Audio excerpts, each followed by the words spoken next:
Hi, good morning. My name is Rusty Schaefer. I'm actually from Reno, Nevada. I'm here with my wife.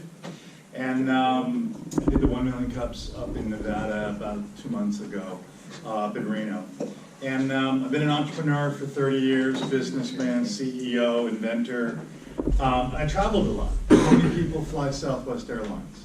Okay, Reno, it's almost exclusive, right? That's our go-to airline.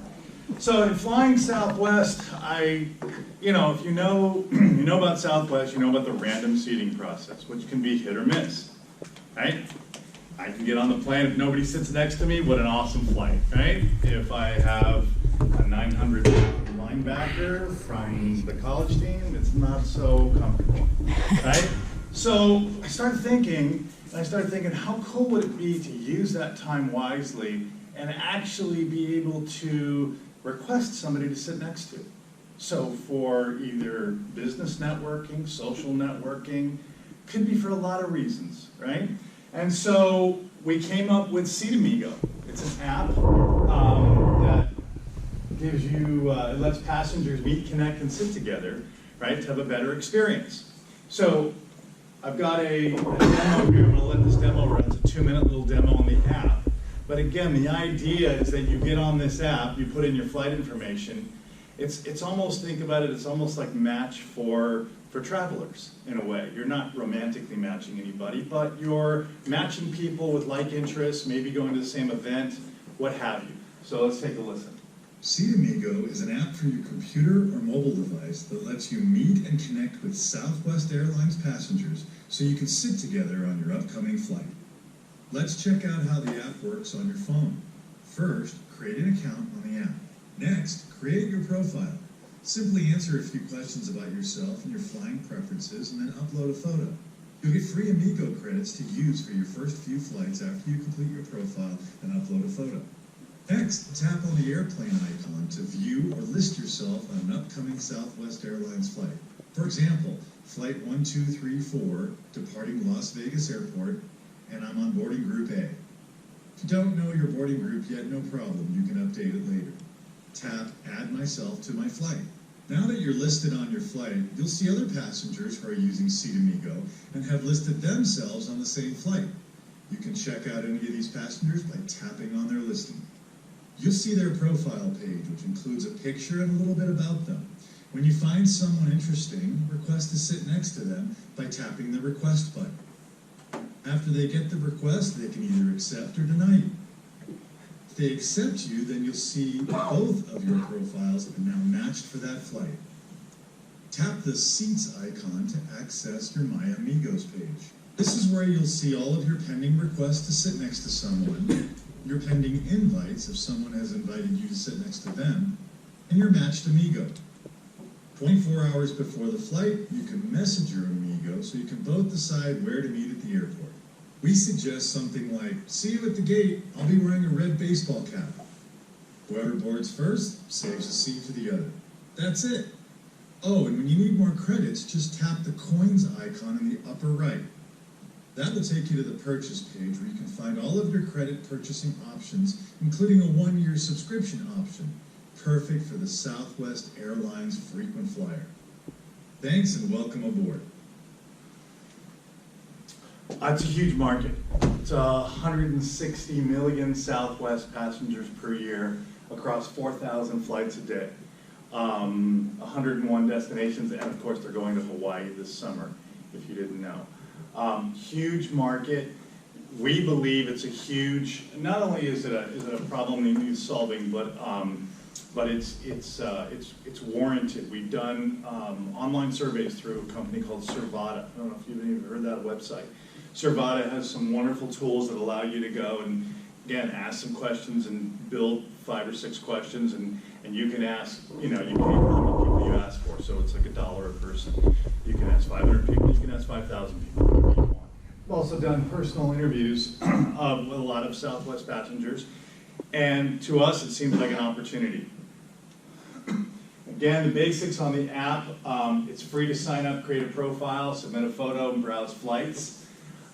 We're going to give a few flights free before we charge for people, but again, we believe that this is really pretty cheap for making one of those 3-hour flights worthwhile. Again, whether you're business networking or social networking or what have you.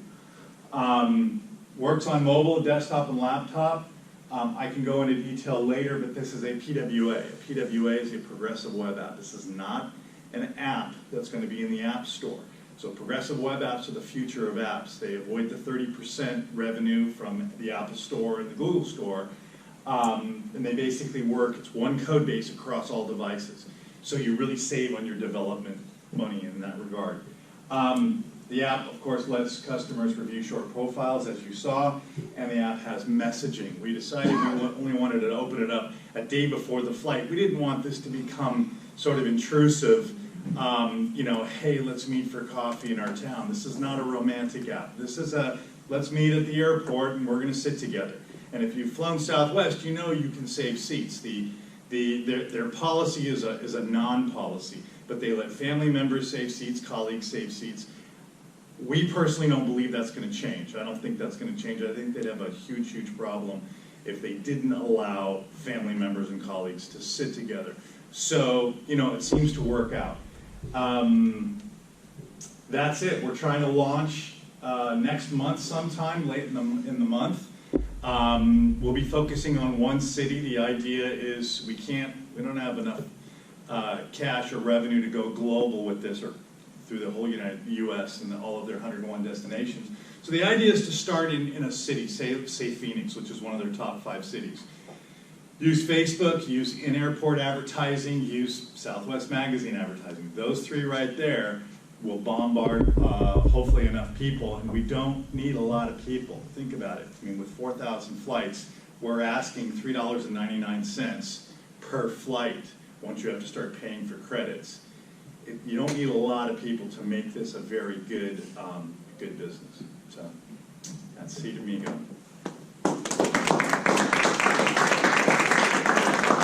Questions? So you have a population of folks who are traveling every day on Southwest, but have you narrowed it down to the frequent flyers? Because it seems to me that those would be the folks who would. Well, it's interesting because we feel there's almost 2 customer bases. There's the frequent flyer, which is called the Rapid Rewards customer, or the A-listers. In order to be an A-lister, you need to fly 25 flights per year. A-list preferred is 50 flights per year. That's why we have the 1-year subscription for those folks, which again, it opens it up. You can, you don't have to pay per flight. It's a year subscription. What's that population like? Well, it's interesting on the Southwest statistics. So you've got, A1 through 30 is your A-listers, right? So that's about 30% of the plane, maybe a little less. However, they probably make up about 60% of the revenue because they are frequent flyers, and they're typically the business flyers. And so they could opt for the more expensive business purchase price of the flight. That's kind of the demographic. And then you have everybody else, the B's and C's, who also have to compete 24 hours before and try to get your seat. So we see both demographics needing to connect. And if we can market this properly and get them to realize they should connect with each other, then that's a beautiful thing, right? You'll get your B and C listers who are boarding last, who are, sometimes there's not enough overhead space, they're just, they're scrambling for a seat and they get what they get in the middle. If they could know ahead of time they're gonna be in row 5 next to an A-lister, well, that might take a lot of worry out of somebody. That also might network really well with a BC passenger finding some kind of mentor business person in their same field. So, that's kind of what we see. I like that concept. It's pretty cool. And I like the way that the statistics kind of play out for 30% are going to be routine. And the thing with the frequent flyers is that they're not going to be flying with other people. If someone's flying all the time, they're flying 30, 50 days out of the year on Southwest, they're probably flying alone for business or something. Correct, yeah. So really, if that's going to make up your bread and butter, and that makes up Southwest bread and butter, it might make sense to make the app all sign in with your LinkedIn account and see you have mutual connections with this person. You're on the same flight. And then it adds a value add that justifies paying for, like the $4 for each connection. So. No, you're exactly right, and I think that, version 1.0 will be vastly different from version 3.0 or Yeah. 4.0. And I think, things like signing in with Facebook, signing in with LinkedIn, Yeah. those kind of connections, the more that we can do in the future will be exactly what your point is. Okay, cool. Yeah. So, where are you at? What are you looking for? Or what kind of help do you need? Or what's the next step? So we are, again, target date of sometime next April. We've been in development. This has been self-funded. I've funded the development and sort of, created the business plan, the cash flow. We're looking, the business, we're estimating, like the bonds, about $1 million of infusion to make this work. And I'm targeting sort of a cash flow positive within 6 months and profitability closer to like end of the year or end of a calendar year. That's where we are right now. It's going to be very interesting to see what happens, because I think with 160 million potential passengers out there or potential, users of the app, this thing could blow up pretty quickly. I've got a lot of experience with hardware and software and apps from a prior business, but nothing like this, which might happen. And so, there are customer service issues, right? You can just imagine, and again, when you have thousands of customers, you're not going to get 3 customer support emails, you're going to get 300 in a day. And so stuff like that has yet to, we've got to figure that out. And that might be some automation, some people. And so, but starting in a single airport like Phoenix, let's say, ought to help us get our footing and figure out what it is it takes to be successful in one city. And as we do that, then we can replicate. Right, so to do that, so Phoenix is the target, right? At Right least now, that's the immediately, target, yeah. That's the close target. And you're also waiting for the build to come back, or you already have it? Or you Well, we're in waiting for beta. approval? We're going into beta 2 Okay. in another week or so. And like I said, we are at the point where after beta 2, it'll be kind of cleanup. We've got a back-end admin panel and pretty close to launch. I mean, the end of April would be launch date. And again, there's got to be some thought into, we're not just going to launch it. We've got to have some social, some PR. We've got to have all that stuff revolved around. The one challenge that we want to be careful, it's almost like Devon's challenge, where he needs stylists first before he gets customers. We have to make sure that we don't get people so excited and they get on and they put in their flight and they say, there's nobody on my flight, this doesn't work, right? So we've got to be careful. Just as long as we have a second person on that flight, I think we're good to start. So would it be fair to say then currently you are working on getting early adopters and or traction so that you can make that launch correct? Yes, I think we're at the point where we know beta 1, the app worked. We've just migrated it to AWS on the cloud. Beta 2 will flush out some more things, some more changes we made. And now I think it's about launch. Now I think it's about, okay, how do we not, again, I don't want to say let's not fail, but that's really the idea. We don't want to fail for customers. It's very similar to yours.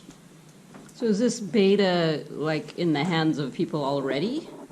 Or is it just like 2-3 people? Beta 1 was about 30 people. Beta 2, and it's all kind of associations.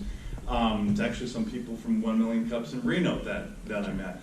If anybody of you would like to be in beta 2, it's pretty simple. You get on, you create a profile, right? We have some mock flights that you'll get on. And we're just looking for that whole customer experience. There's a lot of places this can go. One of the things we have in here, which we didn't mention, was of course we have reviews. And for writing reviews, we do have a star review system to start. A little different than your product. But we wanted to reward people for reviewing, so it's kind of community policing. So look, we've all been around, and you're going to get somebody's going to match on this thing, and somebody's going to be a jerk, and somebody's going to give them a 1 star. But I think with community policing, that's what has to happen. That's what flushes out, right? Because there'll be desirable people to sit next to, and there'll be non-desirable people. So just to define this, 2 questions. I don't think I'm using it to bolster my. I saw that. So, all right. First question. First question is so. Based on this being purely Southwest, that means that you have probably a pretty well-defined exit strategy for that. But I'm wondering, because of that, and because you're targeting a single company's users, how do you avoid that exit being preempted? And then, because it wouldn't be hard to do. And then second, my second question is, like the one thing that was missing from this was financials. Which that might be intentional, that's fine. But that's actually where most of my concerns around this are. And so going back to the question about your early adopters and how you're getting, I'm wondering, like you mentioned advertising and marketing and PR and all that kind of stuff, which costs a lot of money. And the problem, the fundamental problem you have with any social platform is getting both users, as you are obviously well aware of, right? Is getting both sides of that thing. And spending money is probably the worst way to do that, because you don't, like how do you when you try to get user one, if user two isn't there, user one is lost and you wasted your ad dollar. So you can't target ad user one until you have ad user two, and here we go, catch 22. So my question to you, the second question is, how are you getting your first 1,000 users without spending money? Okay, so question one. Question one, yes, there is sort of an exit strategy formulated. We filed a patent on this software, which is pending currently. The idea here is that this idea, the patent, if you know about patents, they're written broadly so that this idea could cover concert seats, it could cover bus seats, it could cover ferry seats. So there's a broader aspect here. Yes, Southwest is the target because of their random seating, but within launch, within 3 months of launch, I'm going to go, my plan is to go to Delta and to go to United and to go to Uber and let them know about this, because even though Delta doesn't have random seating, they can integrate it.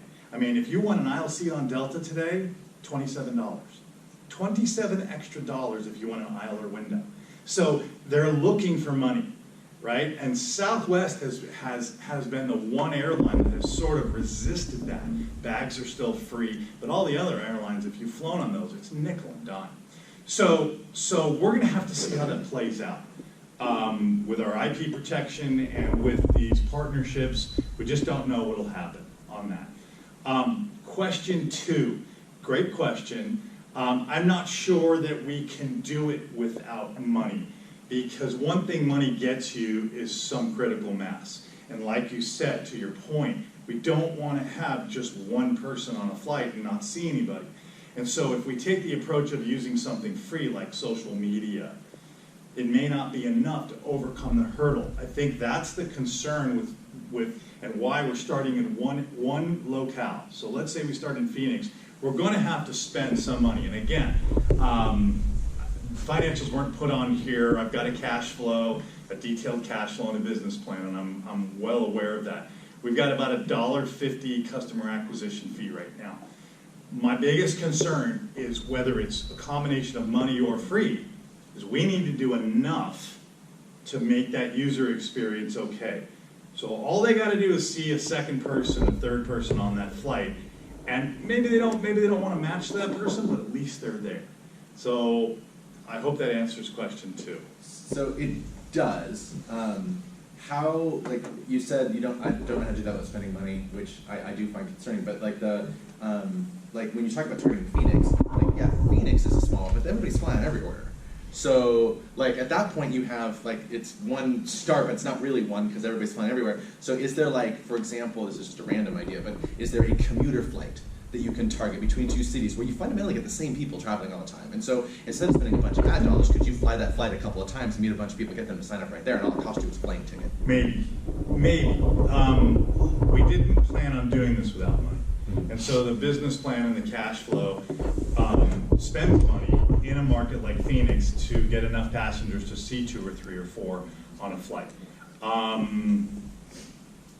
So that's kind of what our plan is. Okay. I think that's what we did. I mean, I understand, it's concerning. I'd love to do this without money. I just don't think that, the biggest concern is that customer experience.